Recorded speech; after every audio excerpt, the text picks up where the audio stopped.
परम सत्कारयोग सतगुरां दी साजी और नवाजी हुई साध संगत जीओ,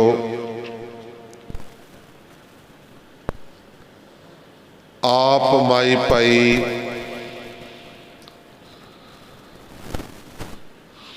धनता दे जोग हों जिन्होंने अमृत वेले सतगुरु जी के चरणों के विच बैठण दे सुभाग समय प्राप्त होया। बड़े कर्मां वाले हों, आओ साहिबे कमाल माता गुजर कौर जी के अखियां दे तारे गुरु तेग बहादुर महाराज जी के पुत्र पुत्रां दे दानी नीले दे साथ सवार आनंदपुर दे वासी पटने दे माही धन धन साहिब श्री गुरु गोबिंद सिंह महाराज जी दे जो जीवन की कथा अज शुरू होने लगी आ। पिछले जन्म की हेमकुंड की धरती तो एक कथा आरंभ होवेगी अते हजूर साहब की धरती तक 42 साल की उम्र गुरु गोबिंद सिंह महाराज जी की पूरी नहीं सी हुई जदों अपने पंज भूतक शरीर का परिपूर्ण त्याग कर गए सन। आओ सतगुरु जी दे हेमकुंड साहब का इतिहास। जद कदी धर्म की हानि हुंदी है तो सृष्टि विच हाहाकार मच जाती है। जदों कोई धर्म की हानि हुंदी आ तो दुनिया दे विच हाहाकार मच जाती है।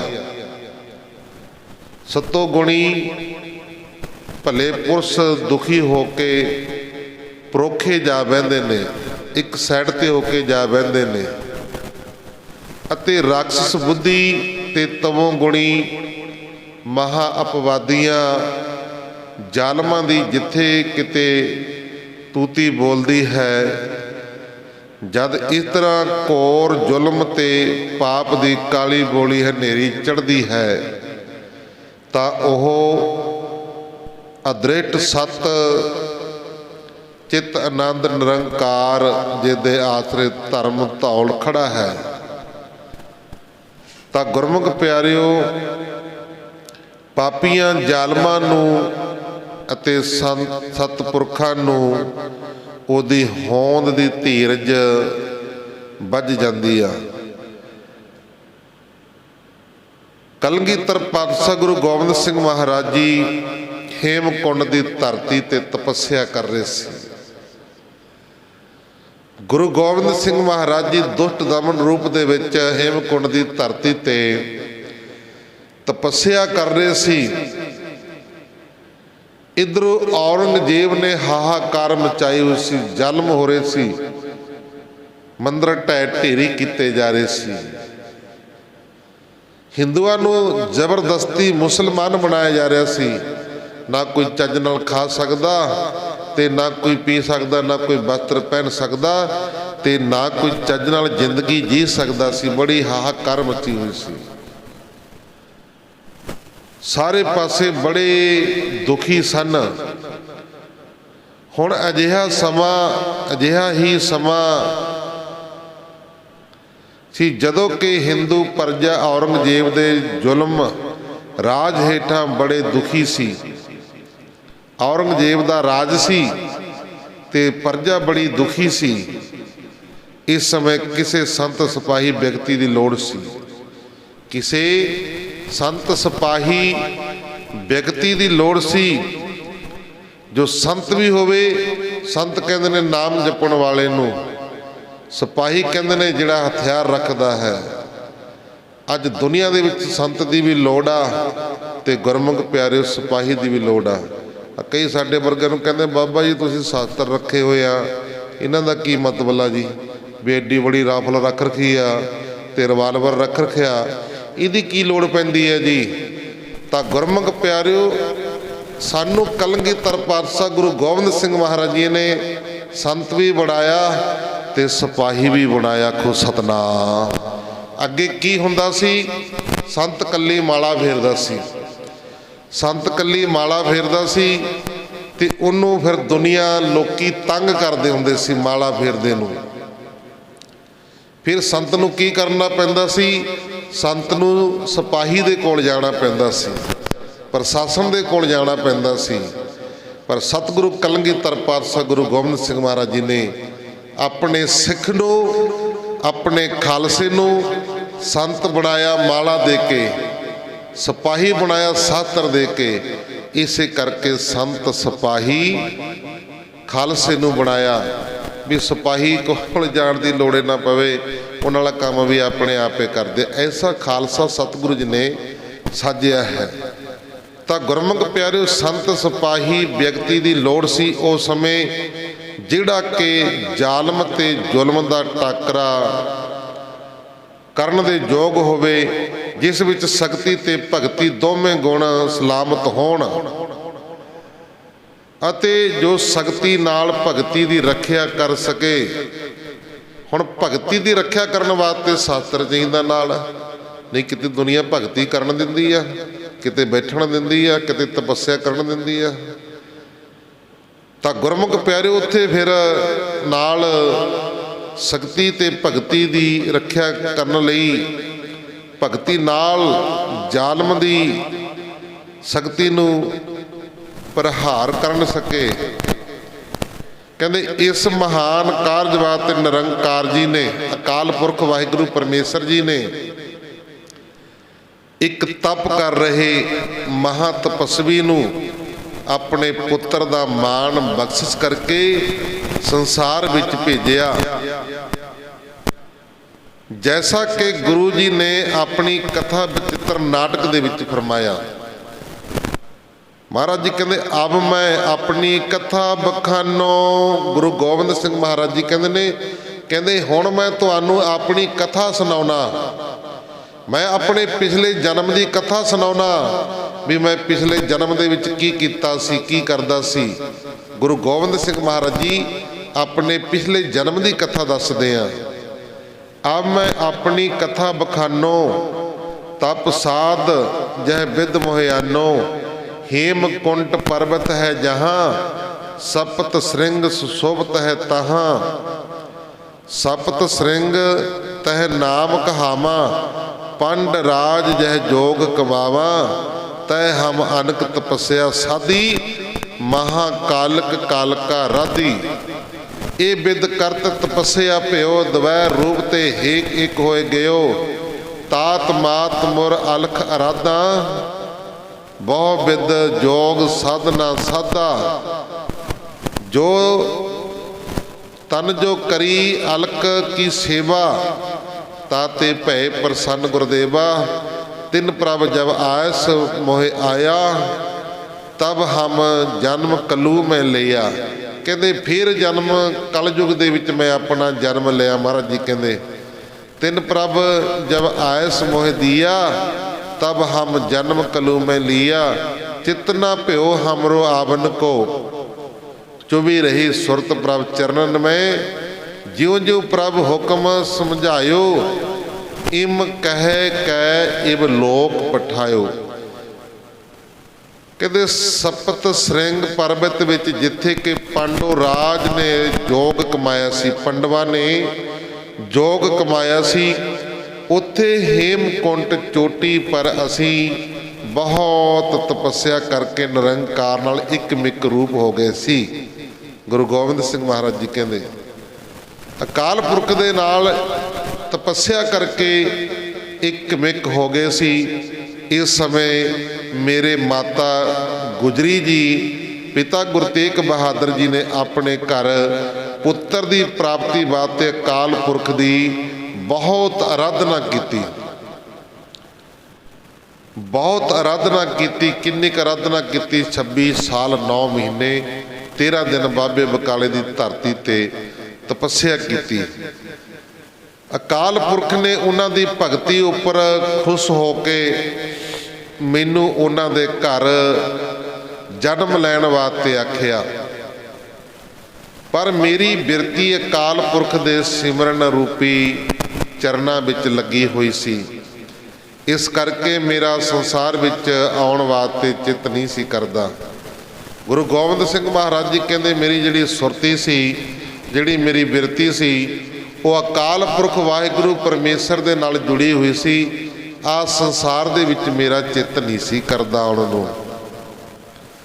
परंतु प्रभु ने मैनू जिस तरह भी हो सकिया समझाया। अकाल पुरख जी ने समझाया कि जितने भी अगे मैं बड़े बड़े पीर पकंबर ते अवतार भेजे हैं, वो अपने सारे अपने नाम ही जपाउण विच लगे, पर किसी ने सतनाम वाहिगुरू परमेश्वर का नाम नहीं जपाया। सारे अपने आप विच ही लग पे, पार ब्रह्म नूं किसी ने पछाणिया ही नहीं। इस करके काल पुरख ने कहा, अकाल पुरख वाहिगुरू परमेश्वर ने कहा, चौपई मैं अपना सुत तोहे नवाजा, पंथ परचर करबे को साझा, जाहे तहाँ ते धर्म चलाए, कबुद्ध करन ते लोक हटाए। गुरु गोबिंद सिंह महाराज जी कहते काल पुरख वाहिगुरू परमेश्वर ने मैनू समझाया, कहते मैं तेनू अपना पुत्र का सन्मान दे के एक पंथ साजण वास्ते भेजदा हाँ। संसार दे उत्ते पंथ साजण वास्ते मैं भेजदा हाँ। उत्थे जगत विच जाके धर्म का रस्ता तोरो ते खोटे कर्म करन तो लोकां नूं हटाओ। महाराज जी काल पुरख वाहिगुरू परमेश्वर गुरु गोबिंद सिंह महाराज जी ने कहते अपना पुत्र बना के संसार के उत्ते भेजांगा। जिहड़े लोग माड़े कम कर रहे ने, वहमां दे विच पए होए ने, भरमां दे विच पए होए ने, खोटे कर्म कर रहे ने, कहते उन्हां नूं लोकां नूं जाके हटाओ। अकाल पुरख तो ये हुक्म सुन के आप जी फरमाउंदे ने, गुरु गोबिंद सिंह महाराज जी फिर कहंदे ने अकाल पुरख नूं, ठांड प्यो मैं जोर कर, बचन कहाँ सिर न्याय, पंथ चले तब जगत में, जब तुम करो सहाय। गुरु गोबिंद सिंह महाराज जी ने फिर हाथ जोड़ के बेनती की काल पुरख अगे। मैं हाथ जोड़ के खड़ा हो गया ते सिर नवा के बेनती की, महाराज जोर जुल्म का टाकरा करने वास्ते पंथ तद ही चल सकता है जेकर तुसी सहाई होवोगे। जेकर तुसी सहाई होवोगे तां संसार दे विच पंथ चलेगा। नहीं महाराज जी कहते, गुरु गोबिंद सिंह महाराज जी कहते मेरे विच एडी पावर नहीं है। जे तू सहायता करेगा फिर सब कुछ हो जाएगा। फिर आप जी फरमाउंदे हन, एक कारण प्रभ मोहे पठायो, तब मैं जगत जन्म तर आयो, जिम तिन कही तने तिम कहो, और कसूते बैर न गहो। कहते जद इस कारज वास्ते परमेश्वर ने, जदों इस कारज वास्ते प्रभु ने मैनू भेजिया तां मैं जन्म लैके जगत विच आया, आ संसार दे विच आया। जिस तरह उस अकाल पुरख ने मैनू आखिया सी, उस तरह ही मैं उन्हां जालमां लोकां नूं समझावांगा। होर किसी पासे मैं अपना बैर नहीं लावांगा। महाराज जी कहते होर नहीं मैं किसी नाल कोई अपना बैर लावांगा। जिहड़े जुल्म के खिलाफ चलणगे, धर्म के खिलाफ चलणगे, उन्हां नाल मैं डट के मुकाबला करांगा। गुरु गोबिंद सिंह महाराज जी कहते आप जी दे चरण, आप जी दे इन्हां महावाकां बचनां तो स्पष्ट है कि दुनिया उत्ते जुल्म ते बड़े हुंदे वेख के काल पुरख ने आप जी नूं दीना दुनिया की रखिया करने वास्ते समय अनुसार योग समझ के हेमकुंड पर्वत उत्ते तप करदे अपने एक रूप ਹੋਈ ਵਿਅਕਤੀ ਨੂੰ ਉਸ ਮਾਤ ਪਿਤਾ ਦੇ ਰਾਹੀਂ ਸੰਸਾਰ ਤੇ ਪ੍ਰਗਟ ਕੀਤਾ, ਜਿਨ੍ਹਾਂ ਨੇ ਪ੍ਰਭੂ ਦੀ ਅਨੰਨ ਭਗਤੀ ਕਰਕੇ ਪੁੱਤਰ ਦੀ ਮੰਗੀ ਸੀ।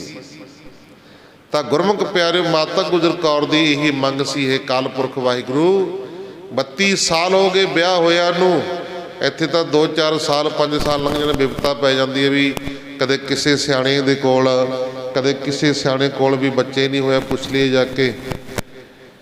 ਜਦੋਂ ਅਸੀਂ ਭਗਤੀ ਕਰਾਂਗੇ, ਬੰਦਗੀ ਕਰਾਂਗੇ, ਸਿਮਰਨ ਕਰਾਂਗੇ ਤਾਂ ਸਾਰੇ ਦੁੱਖ ਦੂਰ ਹੋ ਜਾਂਦੇ ਨੇ। ਮੇਰੇ ਕੋਲ ਸੰਗਤਾਂ ਬੜੀਆਂ ਆਉਂਦੀਆਂ ਨੇ ਮਿਲਣ ਵਾਸਤੇ, ਬਾਬਾ ਜੀ ਬੜੇ ਦੁਖੀ ਆ, ਕਰੋ ਕੋਈ ਮਿਹਰ, ਬਾਬਾ ਜੀ ਘਰ ਵਿੱਚ ਬਰਕਤਾਂ ਨਹੀਂ ਹੈ, ਕਰੋ ਕੋਈ ਮਿਹਰ। ਮਿਹਰ ਕਰਨੀ ਆ ਸਤਿਗੁਰੂ ਜੀ ਨੇ, ਰੱਬ ਦੇ ਪਿਆਰਿਆਂ ਦੇ ਤਾਂ ਬਚਨ ਹੁੰਦੇ ਨੇ ਭਾਈ, ਉਹ ਤਾਂ ਦੱਸਦੇ ਨੇ ਵੀ ਆਹ ਕੰਮ ਕਰੋ, ਆਹ ਕੰਮ ਕਰੋਗੇ ਤਾਂ ਕਿਰਪਾ ਹੋ ਜਾਣੀ ਆ।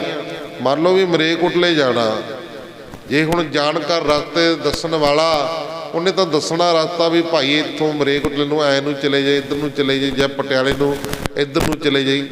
ਦੱਸਣ ਵਾਲੇ ਨੇ ਦੱਸਣਾ ਹੁੰਦਾ, ਜਿਹੜਾ ਜਾਣਕਾਰ ਹੁੰਦਾ, ਜਿਹਨੂੰ ਪਤਾ ਹੁੰਦਾ। ਪਰ ਤੁਰਨਾ ਤਾਂ ਫਿਰ ਅਸੀਂ ਨੇ ਆਪ ਆ ਨਾ। ਆਖੋ ਸਤਨਾਮ। ਜੇ ਤੁਰਾਂਗੇ ਫਿਰ ਕਿਰਪਾ ਹੋ ਜਾਣੀ ਆ। ਤਾਂ ਗੁਰਮੁਖ ਪਿਆਰਿਓ, ਪੁੱਤਰ ਦੀ ਮੰਗ ਕੀਤੀ ਕਾਲ ਪੁਰਖ ਵਾਹਿਗੁਰੂ ਪਰਮੇਸ਼ਰ ਦੇ ਚਰਨਾਂ ਦੇ ਵਿੱਚ ਮਾਤਾ ਗੁਜਰ ਕੌਰ ਜੀ ਨੇ। 32 ਸਾਲ ਹੋ ਗਏ ਸੀ ਵਿਆਹ ਹੋਇਆ ਨੂੰ, 30 ਤੇ 2 32, ਅੱਧੀ ਉਮਰ ਲੰਘ ਜਾਂਦੀ ਆ। ਅਕਾਲ ਪੁਰਖ ਵਾਹਿਗੁਰੂ ਪਰਮੇਸ਼ਰ ਨੇ ਫਿਰ ਨਜ਼ਰ ਮਾਰੀ ਵੀ ਉਹ ਮਾਂ ਕਿਹੜੀ ਆ, ਉਹ ਪਿਓ ਕਿਹੜਾ, ਜਿਨ੍ਹਾਂ ਦੇ ਘਰ ਇਹਨਾਂ ਨੂੰ ਜਨਮ ਦੇਈਏ, ਭੇਜੀਏ। ਫਿਰ ਇਧਰੋਂ ਵੀ ਗੁਰਮੁਖ ਪਿਆਰਿਓ ਭਗਤੀ ਪੂਰੀ ਸੀ ਮਾਤਾ ਗੁਜਰ ਕੌਰ ਦੀ ਤੇ ਗੁਰੂ ਤੇਗ ਬਹਾਦਰ ਮਹਾਰਾਜਿਆਂ ਦੀ। ਆਪਣਾ 26 ਸਾਲ 9 ਮਹੀਨੇ 13 ਦਿਨ ਕੁਝ ਪਲ ਬਾਬੇ ਬਕਾਲੇ ਦੀ ਧਰਤੀ ਤੇ ਤਪ ਕੀਤਾ ਸੀ।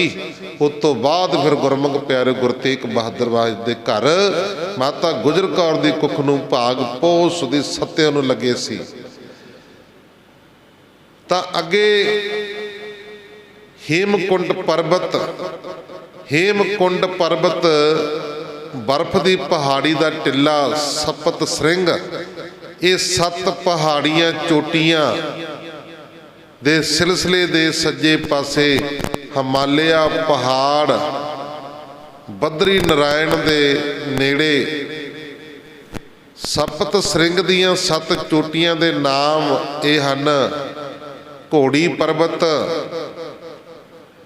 ਤਾਂ ਗੁਰਮੁਖ ਪਿਆਰਿਓ, ਘੋੜੀ ਪਰਬਤ ਇਹ 23,000 ਫੁੱਟ ਉੱਚੀ ਆ ਚੋਟੀ, ਜਿਹੜੀ ਇਹ ਆਪਣੀ ਧਰਤੀ ਤੋਂ 23,000 20 ਤੇ 3 23,000 ਉੱਚੀ ਚੋਟੀ ਹੈ। ਸਭਨਾਂ ਚੋਟੀਆਂ ਤੋਂ ਉੱਚੀ ਹੈ। ਦੂਜੀ ਹਾਥੀ ਪਰਬਤ, ਵਸਿਸ਼ਟ ਪਰਬਤ, ਕਾਂਗ ਕੁੰਨ ਪਰਬਤ, ਨਰ ਪਰਬਤ। 6ਵੀਂ ਤੇ 7ਵੀਂ ਦੇ ਨਾਮ ਨਹੀਂ ਮਿਲੇ ਹਜੇ ਤੱਕ। ਹੇਮਕੁੰਟ ਰਿਖੀਕੇਸ਼ ਹਰਿਦੁਆਰ ਤੋਂ 180 ਮੀਲ ਦੂਰ ਪੈਂਦਾ ਹੈ। ਇਸ ਨੂੰ ਰਿਸ਼ੀਕੇਸ਼ ਤੋਂ ਗੰਗਾ ਤੇ ਮਾਲਕ ਗੰਗਾ ਦੇ ਨਾਲ ਰਸਤਾ ਜਾਂਦਾ ਹੈ। ਜਾਣ ਲੱਗਿਆ ਪਹਾੜ ਦੀ ਉਚਾਈ ਕਰਕੇ ਕੁਝ ਬਹੁਤੇ ਦਿਨ ਲੱਗਦੇ ਹਨ ਅਤੇ ਆਉਣ ਲੱਗਿਆਂ ਉਤਰਾਈ ਕਰਕੇ ਥੋੜ੍ਹੇ ਦਿਨ ਲੱਗਦੇ ਹਨ। ਹੇਮਕੁੰਡ ਦੀ ਚੋਟੀ ਵਿੱਚ ਇੱਕ ਸਰੋਵਰ ਹੈ। ਦੇਖਦੇ ਨਾ ਆਪਾਂ ਸਰੋਵਰ, ਹੇਮਕੁੰਡ ਦੀ ਧਰਤੀ ਤੇ ਇੱਕ ਸਰੋਵਰ ਹੈ ਜਿਹਦੀ ਲੰਬਾਈ ਲਗਭਗ 3 ਫਰਲਾਂਗ ਤੇ ਚੜਾਈ 1.5 ਫਰਲਾਂਗ ਕਥਨ ਕੀਤੀ ਜਾਂਦੀ ਹੈ। ਇਸ ਸਰੋਵਰ ਦਾ ਪਾਣੀ ਬਹੁਤ ਨਿਰਮਲ ਤੇ ਬਲੌਰ ਵਾਂਗੂ ਸਾਫ਼ ਹੈ। ਇਹਦੇ 3 ਪਾਸੇ ਬਰਫ਼ ਦੀਆਂ ਢਿੱਗਾਂ ਜੰਮੀਆਂ ਰਹਿੰਦੀਆਂ ਹਨ ਤੇ ਜ਼ਮੀਨ ਦੀ ਸਤ੍ਹਾ ਤੋਂ ਇਹ ਲਗਭਗ 16,000 ਫੁੱਟ ਉੱਚੀ ਹੈ। 16,000 ਫੁੱਟ ਉੱਚੀ ਹੈ। इस सरोवर ते अगस्त के महीने मेला लगता है ते पहाड़ी लोग उस समय इस विच बड़ी सरधा नाल इशनान करते ने। इहदे चार सपेरे पहाड़ां दी बर्फ ढल के इस विच पैंदी रहिंदी आ, इस करके इसदा पानी सदा ही चलदा रहिंदा है। इस बहण नूं हेम नदी आखदे हन, हेम नदी आखदे हन। इत्थों दे पहाड़ी लोकां दा निचा है कि इस विच चौल सुट्टे जाण तां बड़ी बरखा हुंदी आ। इस नदी दे खब्बे हत्थ अते उपर चढ़ाई समय अपने सज्जे हत्थ दुष्ट दमन दशमेश जी दा तपशिला है, जिथे कि आप जी ने अपने अवतार लैण तो पहला बैठ के भारी तप कीता सी। इस जगह ते हुण संत मोहन जी दे उत्तम नाल अते चीफ खालसा दीवान दे प्रबंधकां दी सहायता नाल एक बड़ा सुंदर गुरुद्वारा बनाया होया। देखते आपां गुरुद्वारा हेमकुंड साहिब बड़ा सुंदर आ, जी दे लोकी दर्शन करते हैं। हुण गुरमुख प्यारे इत्थों फिर अकाल पुरख वाहिगुरू परमेश्वर ने गुरु गोबिंद सिंह महाराज जी नूं संसार दे उत्ते भेजिया। अगे इतिहास शुरू हुंदा, साहिबजादे ने अवतार धारना। श्री गुरु तेग बहादुर महाराज जी जिमें पिछे आप जी ने जीवन कथा विच दस्या गया है कि तीर्थ यात्रा करदे जद पटने पुजे तां माता नानकी जी, महल गुजरी जी अते मामा कृपाल दास सेवकां सहित परिवार दा पटने शहर विखे निवास का प्रबंध करके गुरु तेग बहादुर महाराज जी ने इन्हां दा पटने की धरती ते रहन का प्रबंध करके आप राजे राम सिंह जयपुरीए की बेनती प्रवान करके उस नाल आसाम देश नूं चले गए सी। गुरु गोबिंद सिंह वाहिगुरू माता गुजर कौर जी ते माता नानकी जी मामा कृपाल चंद जी नूं इन्हां नूं पटने छड्ड के आप राजा जय सिंह दे नाल आसाम नूं चले गए सी। तां गुरमुख प्यारिओ पिछों पोह सुदी 7ਵੀਂ शनिचर ऐतवार की रात संमत 1723 नूं माता गुजरी दे घर साहिबजादे का जन्म होया। आखो सतनाम। गुरु गोबिंद सिंह महाराज जी का जन्म होया। गुरु तेग बहादुर महाराज जी आसाम नूं चले गए सी ते उस तो बाद माता गुजर कौर जी के घर साहिबजादे ने जन्म लिया। आप जी अपनी कथा विच लिखते हैं, महाराज जी कहते मोर पित पूरब क्यास प्याना भांत पांत के तीर्थ नाना जब हम जात त्रिवेणी भये पुन दान करत बतये तई प्रकाश हमारा भयो पटना शहर विखे पब लियो। गुरु गोबिंद सिंह महाराज जी कहते मेरे माता पिता जी ने पूर्व दिशा वाल तीर्थ स्नान वास्ते जाना किता।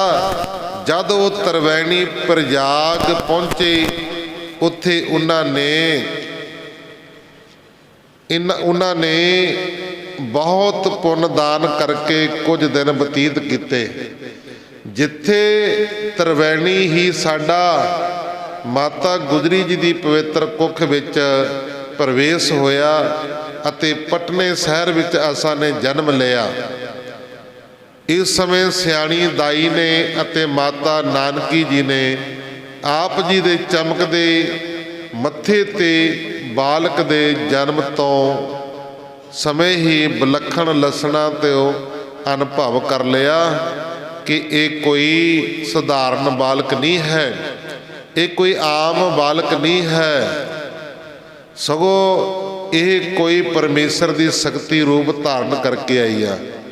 दाई ने सोचा माता नानकी जी ने एक कोई रब्बी रूह है, ਇਹ ਕੋਈ ਪ੍ਰਕਾਸ਼ਵਾਨ ਹੈ, ਕੋਈ ਇਲਾਹੀ ਸ਼ਕਤੀ ਆ, ਪਰਮੇਸ਼ਰ ਦੀ ਸ਼ਕਤੀ ਰੂਪ ਧਾਰ ਕੇ ਆਈ ਹੈ। ਕਿਉਂਕਿ ਜਨਮ ਸਮੇਂ ਆਪ ਜੀ ਨੇ ਹੋਰ ਬਾਲਕਾਂ ਵਾਂਗੂ ਰੋ ਕੇ ਆਪਣੀ ਹੋਮ ਦੀ ਆਵਾਜ਼ ਪ੍ਰਗਟ ਨਹੀਂ ਕੀਤੀ ਸੀ। ਆਪ ਜੀ ਦੀਆਂ ਕੋਮਲ ਬੁੱਲੀਆਂ ਉੱਤੇ ਨੂਰ ਮੁਸਕਰਾਟ ਰਿਹਾ ਸੀ। ਸਾਹਿਬਜ਼ਾਦੇ ਦੇ ਜਨਮ ਸਮੇਂ ਉਸ ਕਮਰੇ ਵਿੱਚ 8 ਮੁਖੀਆ ਦੀਵਾ ਜਗ ਰਿਹਾ ਸੀ। 8 ਮੁਖੀਆ ਦੀਵਾ ਜਗ ਰਿਹਾ ਸੀ। ਜਿਵੇਂ ਆਪਾਂ ਇੱਕ ਦੀਵੇ ਦੇ ਵਿੱਚ 8 ਬੱਤੀਆਂ ਲਾ ਦਈਏ, ਜਨਮ ਸਮੇਂ 8 ਮੁਖੀਆ ਦੀਵਾ ਜਗ ਰਿਹਾ ਸੀ।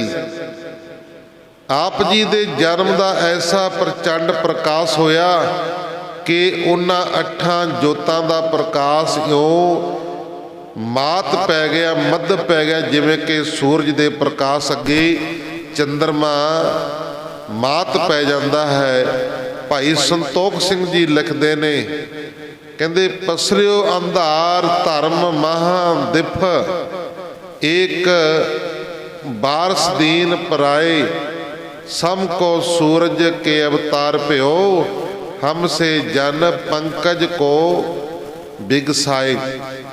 ਸਤਿਗੁਰੂ ਜੀ ਕਹਿੰਦੇ ਦੇਸ਼ ਵਿੱਚ ਜਿਹੜਾ ਧਰਮ ਦਾ ਗੂੜਾ ਹਨੇਰਾ ਛਾਇਆ ਹੋਇਆ ਸੀ, ਉਹ ਆਪ ਜੀ ਨੇ ਅਵਤਾਰ ਲੈਂਦਿਆਂ ਇੱਕ ਵਾਰ ਹੀ ਦੂਰ ਕਰ ਦਿੱਤਾ। ਜਦੋਂ ਗੁਰਮੁਖ ਪਿਆਰਿਓ ਪਾਪਾਂ ਦੀ ਹਨੇਰੀ ਝੁੱਲ ਰਹੀ ਸੀ, ਪਾਪ ਵਧੇ ਹੋਏ ਸੀ, ਤਾਂ ਗੁਰਮੁਖ ਪਿਆਰੇ ਜਦੋਂ ਗੁਰੂ ਗੋਬਿੰਦ ਸਿੰਘ ਮਹਾਰਾਜ ਜੀ ਨੇ ਅਵਤਾਰ ਧਾਰਿਆ ਨਾ, ਉਸੇ ਸਮੇਂ ਪਾਪੀਆਂ ਦੇ ਦਿਲ ਹਿੱਲੇ। ਆਖੋ ਸਤਿਨਾਮ। ਉਸੇ ਸਮੇਂ ਧਰਤੀ ਹਿੱਲੀ, ਬਨਸਪਤੀ ਹਰੀ ਭਰੀ ਹੋ ਗਈ ਤੇ ਮੁਗਲਾਂ ਦੇ ਦਿਲ ਹਿੱਲੇ, ਤੇ ਜਿਹੜੇ ਦੁਖੀ ਲੋਕ ਸੀ ਉਹਨਾਂ ਨੂੰ ਕੁਝ ਸ਼ਾਂਤੀ ਪ੍ਰਾਪਤ ਹੋਈ। ਆਖੋ ਸਤਿਨਾਮ। ਆਪ ਜੀ ਦਾ ਅਵਤਾਰ ਸੂਰਜ ਦੇ ਸਮਾਨ ਸੀ, ਜਿਸ ਨੇ ਸਾਡੇ ਵਰਗੇ ਅਨੇਕਾਂ ਨੂੰ ਕਮਲਾ ਵਾਂਗੂ ਖੜਾ ਦਿੱਤਾ। ਤਾਂ ਗੁਰਮੁਖ ਪਿਆਰਿਓ ਫਿਰ ਪਟਨੇ ਵਿੱਚ ਖੁਸ਼ੀਆਂ। ਦਿਨ ਚੜੇ ਨੂੰ ਜਿਵੇਂ ਜਿਵੇਂ ਗਲੀ ਗੁਆਂਢ ਦੇ ਲੋਕਾਂ ਨੂੰ ਪਤਾ ਲੱਗਾ, ਤਿਵੇਂ ਹੀ ਵੱਡੀ ਮਾਤਾ ਨੂੰ ਆਣ ਕੇ ਵਧਾਈਆਂ ਦੇ ਕੇ ਆਪਣੀਆਂ ਖੁਸ਼ੀਆਂ ਪ੍ਰਗਟ ਕਰਨ ਲੱਗੇ।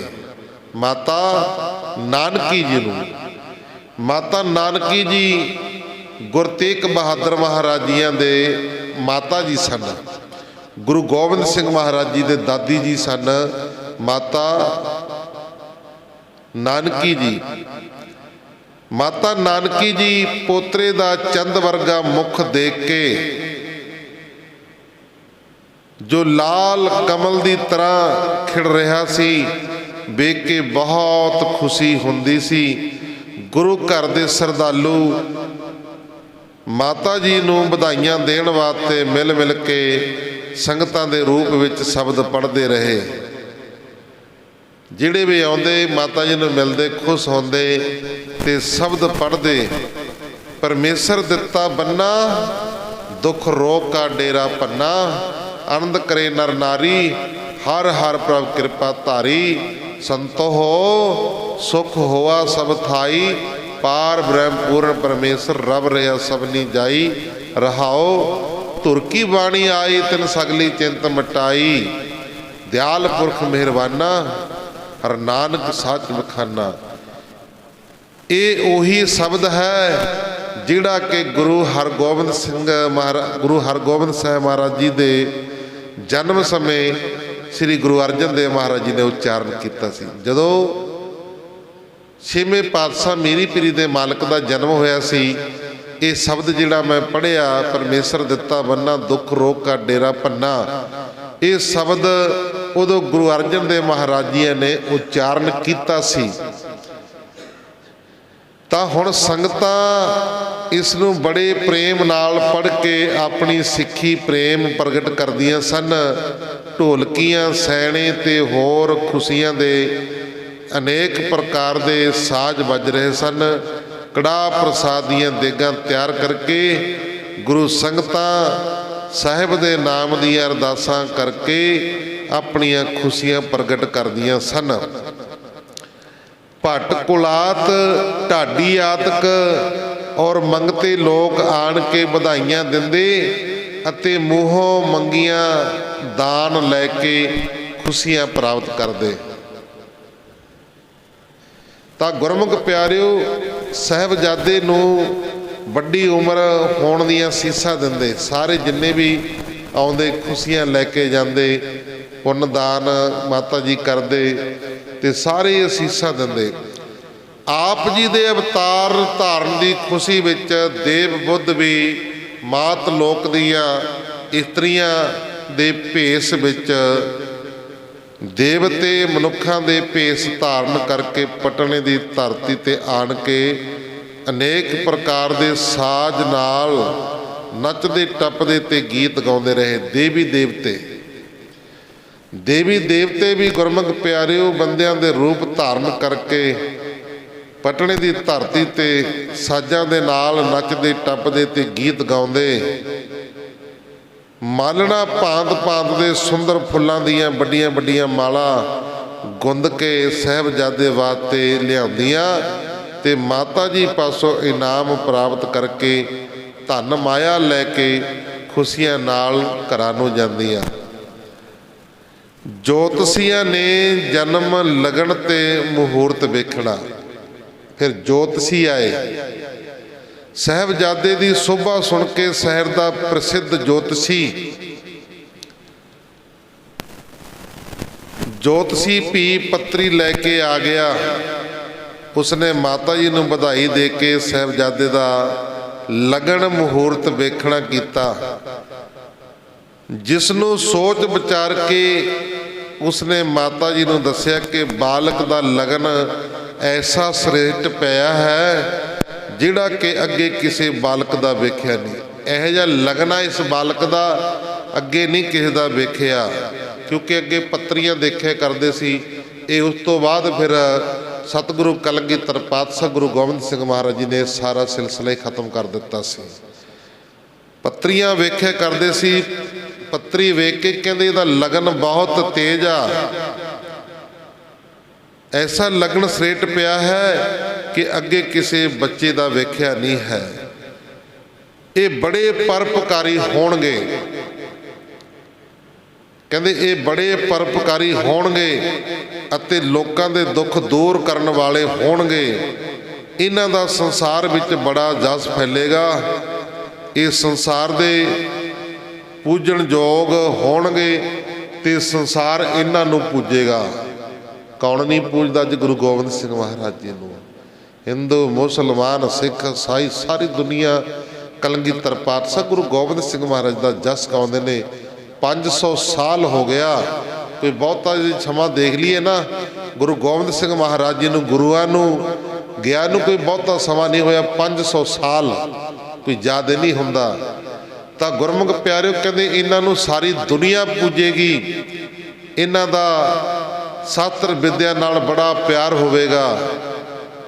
ਵੱਡੇ ਘੋੜ ਸਵਾਰ ਹੋਣਗੇ, ਵੱਡੇ ਘੋਰ ਘਸਮਾਨ ਦਾ ਯੁੱਧ ਕਰਕੇ ਬੈਰੀਆਂ ਦਾ ਨਾਸ਼ ਕਰਿਆ ਕਰਨਗੇ। ਪੰਡਤ ਕਹਿਣ ਲੱਗਾ, ਕਹਿੰਦੇ ਜਿਸ ਦੀ ਲਗਨ ਵਿੱਚ ਸਾਹਿਬਜ਼ਾਦੇ ਦਾ ਜਨਮ ਹੋਇਆ ਹੈ, ਉਸ ਵਿੱਚ ਯੁੱਧ ਕਰਨ ਦਾ ਬਹੁਤ ਸੰਕੇਤ। ਜ਼ਾਲਮਾਂ ਦਾ ਨਾਸ਼ ਕਰਕੇ ਧਰਮ ਦੀ ਸਥਾਪਨਾ ਕਰਨਗੇ। ਜ਼ਾਲਮਾਂ ਦਾ ਨਾਸ਼ ਕਰਨਗੇ ਤੇ ਨਵੇਂ ਧਰਮ ਦੀ ਸਥਾਪਨਾ ਕਰਨਗੇ। ਫਿਰ ਗੁਰਮੁਖ ਪਿਆਰੇ, ਪਹਿਲਾਂ ਹਿੰਦੂ ਧਰਮ ਤੇ ਮੁਸਲਮਾਨ ਧਰਮ, 2 ਧਰਮ ਸਨ। ਫਿਰ ਗੁਰੂ ਗੋਬਿੰਦ ਸਿੰਘ ਮਹਾਰਾਜ ਜੀ ਨੇ 2 ਧਰਮਾਂ ਤੋਂ ਤੀਜਾ ਧਰਮ ਸਿੱਖੀ ਧਰਮ ਚਲਾਇਆ। ਖੁਦ ਸਤਨਾਮ। ਕਹਿੰਦੇ ਜ਼ਾਲਮਾਂ ਦਾ ਨਾਸ਼ ਕਰਕੇ ਨਵੇਂ ਧਰਮ ਦੀ ਸਥਾਪਨਾ ਕਰਨਗੇ। ਵਿਦਿਆ ਵਿੱਚ ਵੱਡਾ ਪੰਡਤ ਅਤੇ ਵਿਦਵਾਨਾਂ ਦਾ ਵੱਡਾ ਕਦਰਦਾਨ ਹੋਵੇਗਾ। ਕਹਿੰਦੇ ਵਿਦਿਆ ਵਿੱਚ ਪੰਡਤਾਂ ਤੋਂ ਸਭ ਤੋਂ ਵੱਡਾ ਪੰਡਤ ਹੋਵੇਗਾ। ਵੀ ਐਡਾ ਕੋਈ ਵਿਦਵਾਨ ਨਹੀਂ ਹੋਵੇਗਾ। ਜਿਹੜੇ ਲੋਕ ਵਿਦਵਾਨ ਸੀ, ਪੂਰੇ ਵਿਦਵਾਨ ਹੁੰਦੇ ਸੀ, ਉਹਨਾਂ ਨੂੰ ਉਦੋਂ ਪੰਡਤ ਕਹਿੰਦੇ ਸੀ। ਜਿਹੜੇ ਪੂਰੇ ਚੜ੍ਹਦੀ ਕਲਾ ਵਾਲੇ ਵਿਦਵਾਨ ਹੁੰਦੇ ਸੀ, ਕਹਿੰਦੇ ਪੰਡਤਾਂ ਤੋਂ ਸਭ ਤੋਂ ਵੱਡਾ ਪੰਡਤ ਹੋਵੇਗਾ ਅਤੇ ਵਿਦਵਾਨਾਂ ਦਾ ਵੱਡਾ ਕਦਰਦਾਨ ਹੋਵੇਗਾ। ਜਿਹੜੇ ਵਿਦਵਾਨ ਹੋਣਗੇ ਉਹਨਾਂ ਦੀ ਕਦਰ ਕਰਿਆ ਕਰਨਗੇ। ਇਹ ਜੋਤਸ਼ੀ ਪਾਸੋਂ ਇਸ ਤਰ੍ਹਾਂ ਦੇ ਬਹੁਤ ਸੋਭਾ ਸੰਕੇਤ ਸੁਣ ਕੇ ਮਾਤਾ ਜੀ ਆਦਿ ਸਾਰਾ ਪਰਿਵਾਰ ਬੜਾ ਖੁਸ਼ ਹੋਇਆ ਅਤੇ ਜੋਤਸ਼ੀ ਨੂੰ ਬਹੁਤ ਸਾਰਾ ਧਨ ਦਾਨ ਦੇ ਕੇ ਪ੍ਰਸੰਨ ਕੀਤਾ। ਅੱਗੇ ਮਾਤਾ ਨਾਨਕੀ ਜੀ ਦੇ ਵਿਚਾਰ ਤੇ ਪ੍ਰਸੰਨਤਾ, ਇਹ ਸਭ ਕੁਝ ਵੇਖ ਕੇ ਮਾਤਾ ਨਾਨਕੀ ਜੀ, ਗੁਰੂ ਗੋਬਿੰਦ ਸਿੰਘ ਮਹਾਰਾਜ ਜੀ ਦੇ ਦਾਦੀ ਜੀ, ਇਹ ਸਭ ਕੁਝ ਵੇਖ ਕੇ ਸੁਣ ਕੇ ਮਾਤਾ ਨਾਨਕੀ ਜੀ ਮਨ ਵਿੱਚ ਬਹੁਤ ਪ੍ਰਸੰਨ ਹੋਏ, ਖੁਸ਼ ਹੋਏ ਅਤੇ ਵਿਚਾਰਦੇ ਕਿ ਇਹ ਮੇਰੇ ਪਤੀ ਸ੍ਰੀ ਗੁਰੂ ਹਰਗੋਬਿੰਦ ਸਾਹਿਬ ਮਹਾਰਾਜ ਜੀ ਦੇ ਵਾਕ ਸਫਲ ਹੋਏ ਨੇ, ਕਿਉਂਕਿ ਛੇਵੇਂ ਪਾਤਸ਼ਾਹ ਮੀਰੀ ਪੀਰੀ ਦੇ ਮਾਲਕ ਛੇਵੇਂ ਪਾਤਸ਼ਾਹ ਜੀ ਦੇ ਉਹਨਾਂ ਦੇ ਵੀ ਬਚਨ ਸਨ, ਉਹਨਾਂ ਦੇ ਵੀ ਬਚਨ ਸਨ ਵੀ ਜਿਹੜੇ ਮੇਰੇ ਪੋਤਰੇ ਹੋਣਗੇ। ਗੁਰੂ ਗੋਬਿੰਦ ਸਿੰਘ ਮਹਾਰਾਜ ਜੀ ਦੇ ਦਾਦਾ ਜੀ ਛੇਵੇਂ ਪਾਤਸ਼ਾਹ ਮੀਰੀ ਪੀਰੀ ਦੇ ਮਾਲਕ ਸਨ। ਛੇਵੇਂ ਪਾਤਸ਼ਾਹ ਮੀਰੀ ਪੀਰੀ ਦੇ ਮਾਲਕ ਗੁਰੂ ਗੋਬਿੰਦ ਸਿੰਘ ਮਹਾਰਾਜ ਜੀਆਂ ਦੇ ਦਾਦਾ ਜੀ ਸਨ। ਤਾਂ ਗੁਰਮੁਖ ਪਿਆਰਿਓ, ਜਿਨ੍ਹਾਂ ਨੇ ਮਾਤਾ ਨਾਨਕੀ ਜੀ ਕਹਿੰਦੇ, ਜਿਨ੍ਹਾਂ ਨੇ ਮੈਨੂੰ ਆਖਿਆ ਸੀ ਕਿ ਤੁਹਾਡੇ ਘਰ ਐਸਾ ਪ੍ਰਤਾਪੀ ਪੋਤਰਾ ਪੈਦਾ ਹੋਵੇਗਾ। ਗੁਰੂ ਹਰਗੋਬਿੰਦ ਸਾਹਿਬ ਮਹਾਰਾਜ ਜੀ ਨੇ ਮਾਤਾ ਨਾਨਕੀ ਜੀ ਨੂੰ ਆਖਿਆ ਸੀ, ਕਹਿੰਦੇ ਆਪਣੇ ਘਰ ਐਸਾ ਪੋਤਰਾ ਪੈਦਾ ਹੋਵੇਗਾ ਜਿਹੜਾ ਬਹੁਤ ਵੱਡਾ ਪ੍ਰਤਾਪੀ ਹੋਵੇਗਾ, ਜੋ ਸਾਰੇ ਸੰਸਾਰ ਵਿੱਚ ਗੁਰੂ ਨਾਨਕ ਦੇਵ ਮਹਾਰਾਜ ਜੀ ਦੇ ਉਜਲ ਨਾਮ ਨੂੰ ਪ੍ਰਕਾਸ਼ ਕਰੇਗਾ।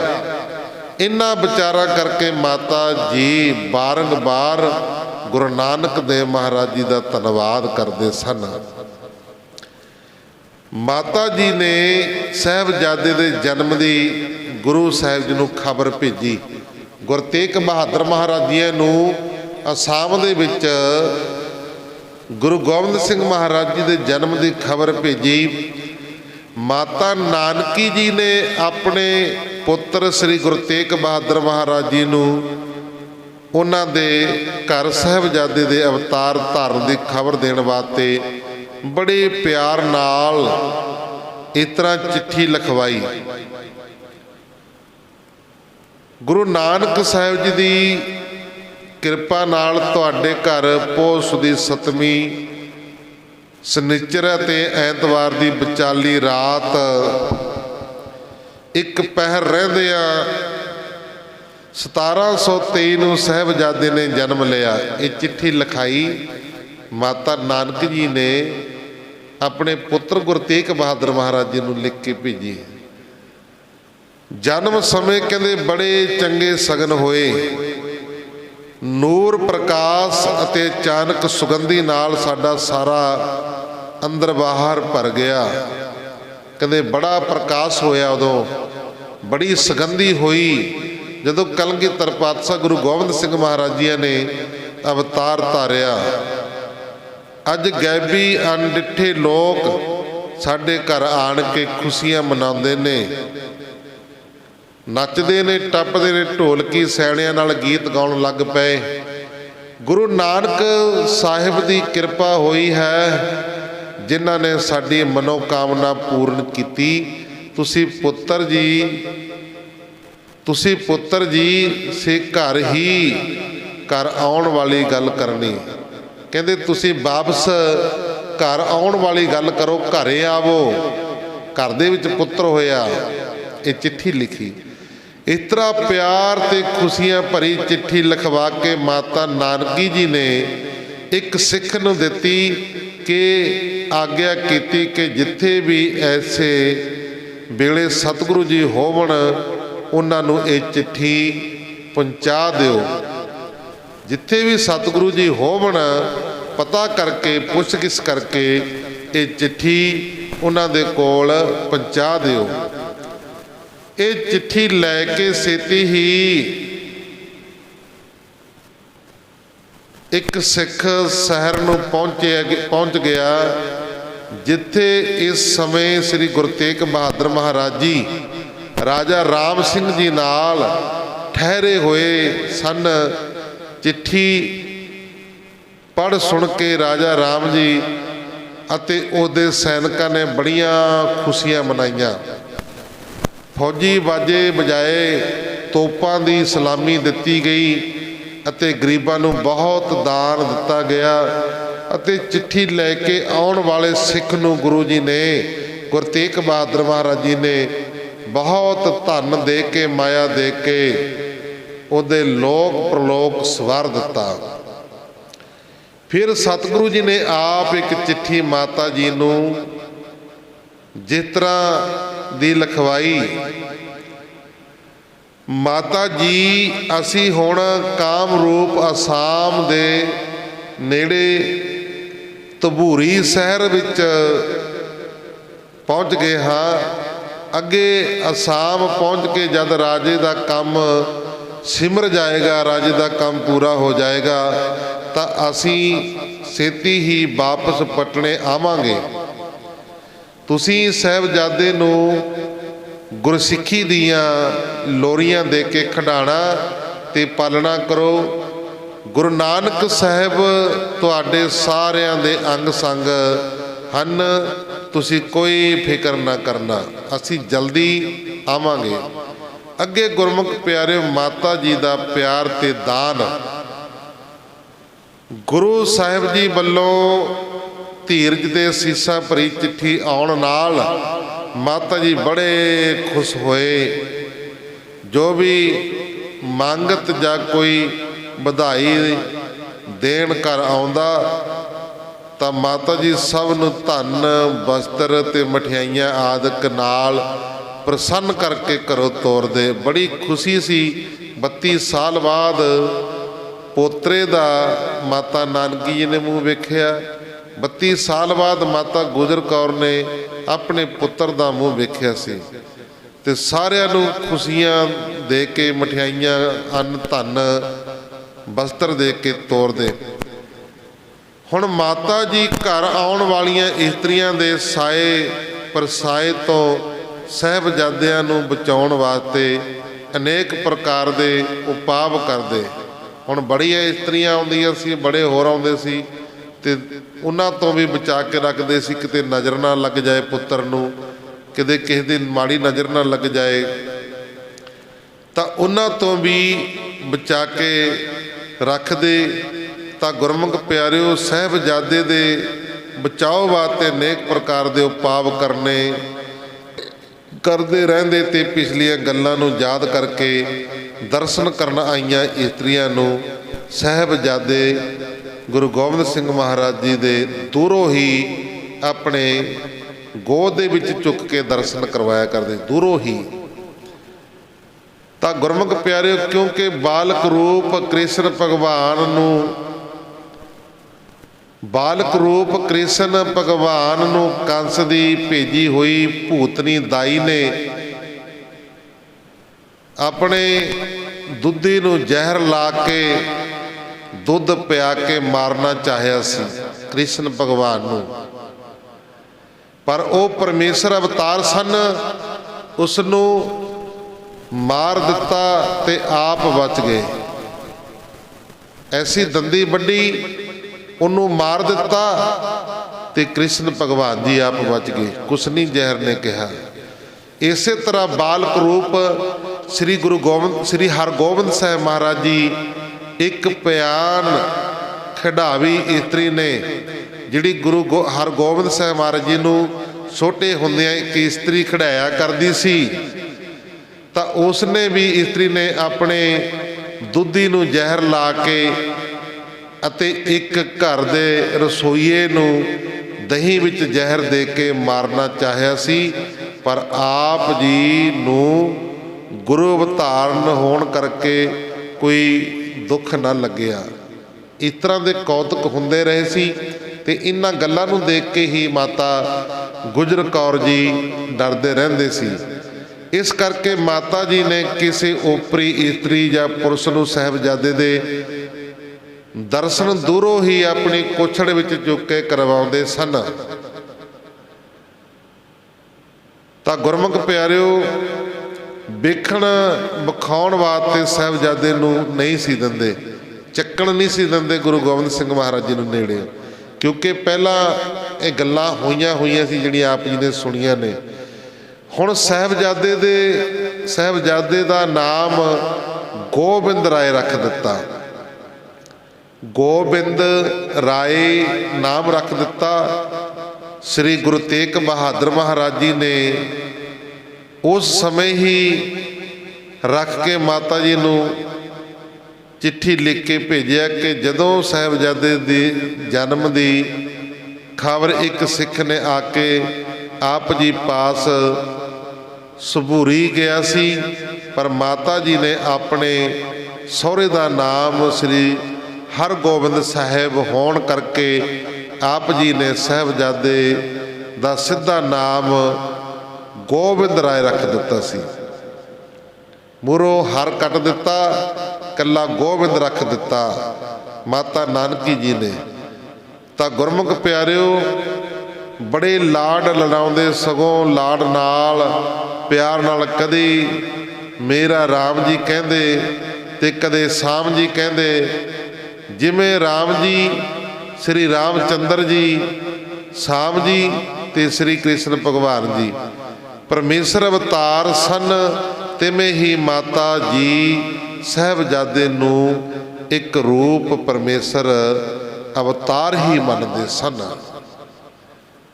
ਸਾਹਿਬਜ਼ਾਦੇ ਦਾ ਨਾਮ ਗੋਬਿੰਦ ਰੱਖਣ ਦਾ ਕਾਰਨ, ਇਹ ਕਿਉਂ ਨਾਮ ਰੱਖਿਆ ਗਿਆ, ਕੀ ਕਾਰਨ ਸੀ ਇਸ ਤਰ੍ਹਾਂ ਦਾ? ਕਵੀ ਸੰਤੋਖ ਸਿੰਘ ਜੀ ਲਿਖਦੇ ਹਨ, ਕਹਿੰਦੇ ਬਾਚ ਅਕਾਲ ਪੁਰਖ ਤੇ ਆਏ, ਗੋ ਤਰ ਮੋਹ ਬਿੰਦ ਪ੍ਰਾਪਤ ਪਏ, ਜਾਤੇ ਗੋਬਿੰਦ ਨਾਮ ਉਚਾਰਾ, ਜੋ ਹੋਏ ਚੋਹ ਕੁੰਟਨ ਵਿਸਤਾਰਾ। ਕਹਿੰਦੇ ਮੈਂ ਆਪਣਾ ਸੁੱਤ ਤੋਹੇ ਨਵਾਜਾ, ਪੰਥ ਪਰਚਰ ਕੋ ਸਾਜਾ, ਨਾਲ ਹੀ ਧਰਤੀ ਉੱਤੇ ਆਏ ਸਨ, ਇਸ ਕਰਕੇ ਇਹਨਾਂ ਦਾ ਨਾਮ ਗੋਬਿੰਦ ਰੱਖਿਆ ਗਿਆ ਹੈ। ਜਿਹੜਾ ਚੌਕੁੰਟਾਂ ਵਿੱਚ ਪ੍ਰਕਾਸ਼ ਕਰੇਗਾ, ਚੌਹਾਂ ਕੁੰਟਾਂ ਦੇ ਵਿੱਚ ਪ੍ਰਕਾਸ਼ ਕਰੇਗਾ।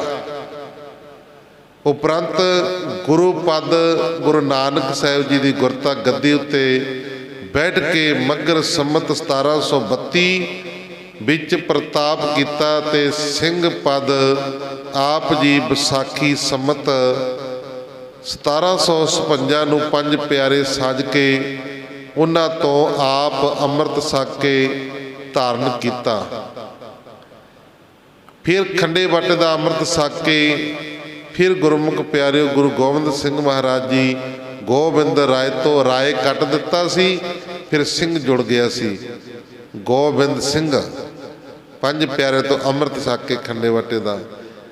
ਇਸ ਤਰ੍ਹਾਂ ਆਪ ਜੀ ਗੁਰੂ ਗੋਬਿੰਦ ਸਿੰਘ ਮਹਾਰਾਜ ਜੀ ਦੇ ਨਾਮੀ ਹੋਏ ਤੇ ਸ੍ਰੀ ਗੁਰੂ ਨਾਨਕ ਦੇਵ ਮਹਾਰਾਜ ਜੀ ਜੋਤ ਮਲਾਏ, ਜੈ ਤੇ ਗੁਰੂ ਗੋਬਿੰਦ ਸਿੰਘ ਪਏ।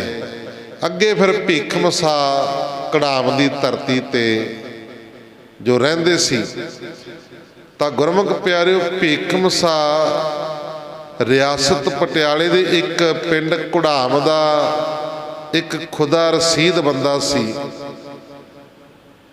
ਪਹੁੰਚਿਆ ਹੋਇਆ ਸੀ, ਪੂਰਾ ਅੰਤਰਜਾਮੀ ਸ਼ਕਤੀਆਂ ਵਾਲਾ ਸੀ ਇਹ ਭੀਖ ਮਸਾ। ਸਾਈਂ ਲੋਕ ਭੀਖ ਮਸਾ ਇਸ ਸਮੇਂ ਆਪਣੇ ਚੇਲਿਆਂ ਪਾਸ ਠੱਸ ਕੇ ਜ਼ਿਲ੍ਹਾ ਕਰਨਾਲ ਵਿੱਚ ਰਹਿੰਦਾ ਸੀ।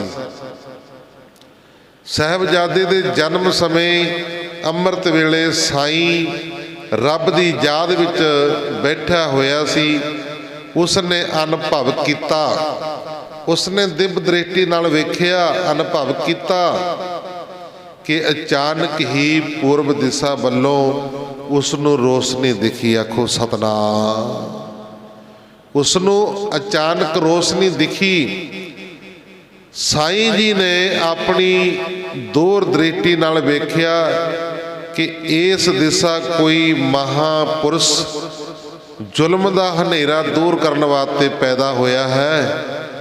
ਇਸ ਗੱਲ ਨੂੰ ਵਿਚਾਰ ਕੇ ਭੀਖ ਮਸਾ ਜੀ ਨੇ ਪੂਰਬ ਦਿਸ਼ਾ ਵੱਲ ਖੜੇ ਹੋ ਕੇ ਅੱਖਾਂ ਮੀਟ ਲਈਆਂ ਅਤੇ ਦੋਵੇਂ ਹੱਥ ਜੋੜ ਕੇ ਬੜੇ ਸਤਿਕਾਰ ਦੇ ਨਾਲ ਨਮਸਕਾਰ ਕੀਤੀ, ਸਿਜਦਾ ਕੀਤਾ। अते दुआ पढ़ी साईं जी इतने प्रेम मात्र हो के आप जी दियां अखां विचों गुरमुख प्यारिओ नीर चल पिया। जैसे कि गुरबाणी दसदी है, गुरबाणी दे विच लिखिया होया, हों रह ना सका बिन देखे प्रीतमा, मैं नीर बह चले जियो। ਤਾਂ ਗੁਰਮੁਖ ਪਿਆਰਿਓ ਭੀਖਮ ਸਾਹ ਸਾਈਂ ਦੇ ਚੇਲਿਆਂ ਨੇ ਇਹ ਕੌਤਕ ਵੇਖ ਕੇ ਬੜੇ ਹੈਰਾਨੀ ਨਾਲ ਪੀਰ ਜੀ ਨੂੰ ਪੁੱਛਿਆ। ਕਹਿੰਦੇ ਪੀਰ ਜੀ ਅੱਜ ਤੁਸਾਂ ਪੂਰਬ ਦਿਸ਼ਾ ਵੱਲ ਸਜਦਾ ਕੀਤਾ ਹੈ। ਪੂਰਬ ਦਿਸ਼ਾ ਹਿੰਦੂ ਸੂਰਜ ਨੂੰ ਪੂਜਣ ਵਾਸਤੇ ਸਿਰ ਨਿਭਾਉਂਦੇ ਨੇ, ਤੁਸੀਂ ਤਾਂ ਮੁਸਲਮਾਨ ਫਕੀਰ ਹੋ ਤੇ ਤੁਸੀਂ ਨਮਸਕਾਰਾਂ ਕਰਦੇ ਹੋ, ਪਰ ਤੁਸਾਂ ਅੱਜ ਇਹ ਨਵੀਂ ਗੱਲ ਕਿਉਂ ਕੀਤੀ ਆ? ਚੇਲਿਆਂ ਨੇ ਪੁੱਛਣਾ ਕੀਤਾ, ਕਹਿੰਦੇ ਇਹ ਨਵੀਂ ਗੱਲ ਕਿਉਂ ਕੀਤੀ ਆ? ਮੱਕਾ ਕਾਬਾ ਤਾਂ ਪੱਛਮ ਦਿਸ਼ਾ ਵੱਲ ਹੈ, ਮਰੀਦਾਂ ਪਾਸੋਂ ਇਹ ਘਰੇਵੇ ਵਾਲੀ ਗੱਲ ਸੁਣ ਕੇ ਸਾਈਂ ਨੇ ਕਿਹਾ, ਕਹਿੰਦੇ ਸੁਣੋ ਭਾਈ ਖਬਰਦਾਰੋ, मैं पूर्व दिशा वल मूँह करके अज इस करके सिजदा किया क्योंकि अज दीन धर्म ते दुनिया दे मालक दा मालक मनुखा शरीर धर के प्रगट होए ने। अज मनुखा शरीर धर के प्रगट होए ने अकाल पुरख, इस करके ये खुदा दा अपना रूप है, मैं उसनू सिजदा किया है। उन्हां दे दर्शनां वास्ते मैं छेती ही पटने जाना चाहुंदा हाँ।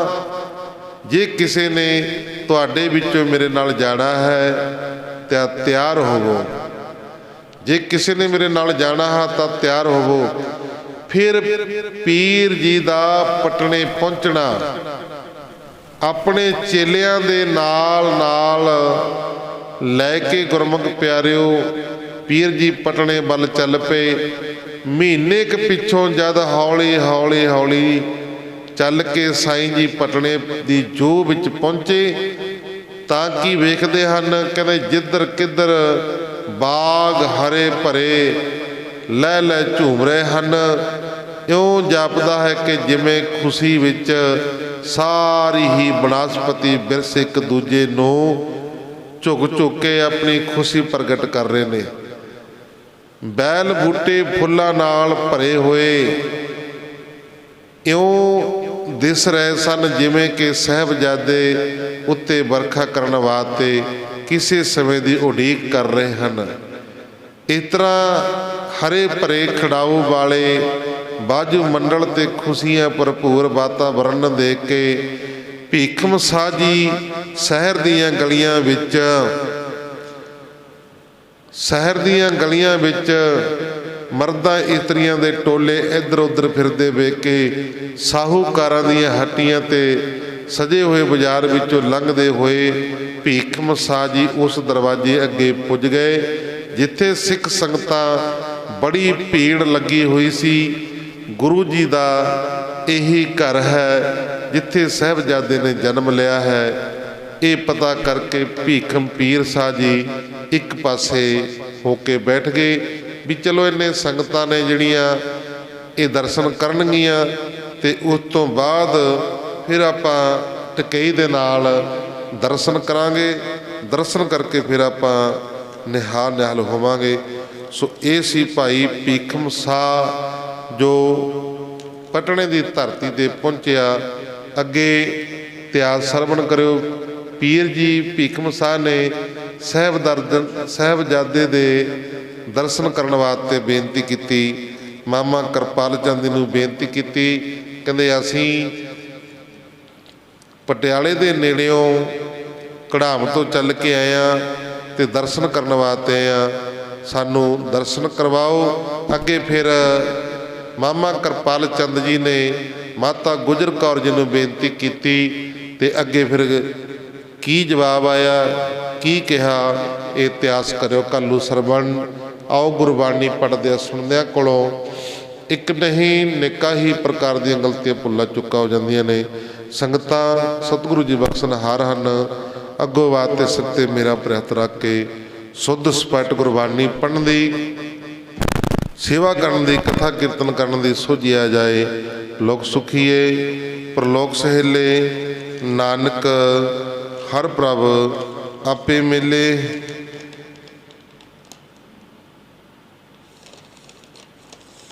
ਜੋ ਅੱਜ ਦੇਗ ਦੀ ਸੇਵਾ ਹੈ, ਸਰਦਾਰ ਮੇਘ ਸਿੰਘ ਜੀ, ਸਰਦਾਰ ਮੇਘ ਸਿੰਘ ਜੀ ਇਹਨਾਂ ਪਰਿਵਾਰ ਵੱਲੋਂ ਅੱਜ ਦੇਗ ਦੀ ਸੇਵਾ ਹੈ। ਆਓ ਸ਼ਲੋਕ ਦੇ ਵਿੱਚ ਬੋਲ ਕੇ ਆਪਣੀ ਰਸਨਾ ਨੂੰ ਕਰੀਏ ਪਵਿੱਤਰ।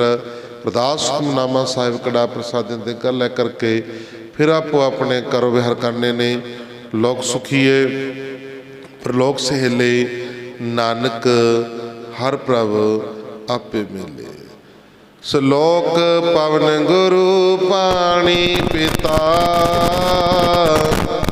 ਮਾਤਾ ਤਰਤ ਮਹਤ, ਦਿਵਸ ਰਾਤ ਦੋ ਦਾਈ ਦਾਇਆ, ਖੇਲੈ ਸਗਲ ਜਗਤ, ਚੰਗਿਆਈਆਂ ਬੁਰਿਆਈਆਂ, ਵਾਚੈ ਧਰਮ ਦੂਰ, ਕਰਮੀ ਆਪੋ ਆਪਣੇ, ਕੇ ਨੇੜੇ ਕੇ ਦੂਰ, ਜਿਨੀ ਨਾਮ ਧਿਆਇਆ, ਗਏ ਮਸਕਤ ਕਾਲ, ਨਾਨਕ ਤੇ ਮੁਖ ਉਜਲੇ, ਕੀਤੀ ਛੁੱਟੀ ਨਾਲ, ਜਿਨੇ ਨਾਮ ਧਿਆਇਆ,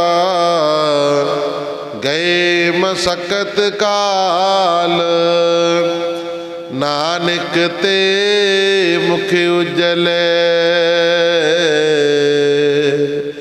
ਕੀਤੀ ਛੁੱਟੀ ਨਾਲ, ਜਿਨੀ ਨਾਮ ਧਿਆਇਆ,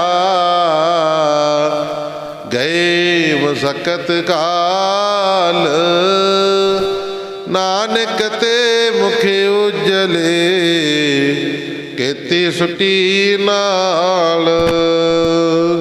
ਵਾਹਿਗੁਰੂ ਜੀ ਕਾ ਖਾਲਸਾ।